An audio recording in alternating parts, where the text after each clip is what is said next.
ஒரு காரியம் செய்தால் அதற்கு ஒரு விளைவு இருந்தே தீருகிறது. இவ்வாறு நம் காரியங்களை பார்த்து அதற்கு பலனை தருபவர் அந்த ஆண்டவனே என்று ஆஸ்திகர் சொல்கிறார்கள். இருந்தால் இருக்கட்டுமே, அவனிடம் எதற்காக பக்தி செலுத்த வேண்டும் என்று கேட்கலாம். நம்மை கேட்டுக்கொண்டா அவன் நம்மை படைத்தான்? அவன் நம்மை படைத்ததால் நமக்கு கஷ்டங்கள் தானே இருக்கிறது. அவனிடம் பக்தி எதற்கு என்று ஆட்சேபிக்கலாம்.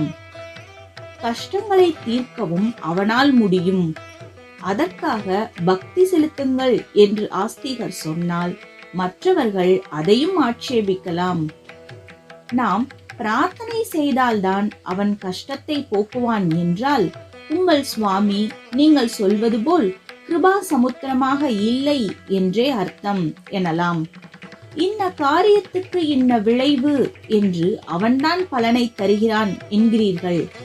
அப்படியானால் நம் பாவத்துக்காக அவனே தண்டனையாக கஷ்டத்தை தரும்போது அதை மாற்றும்படி நாம் பிரார்த்தனை செய்யலாமா என்றும் கேட்கலாம்.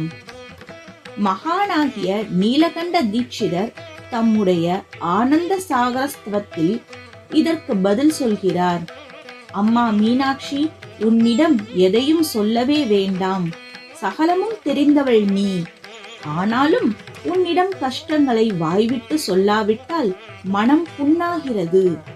வாய்விட்டு சொல்லிவிட்டாலே தற்காலிகமாக ஒரு ஆறுதலாக தெம்பாக இருக்கிறது.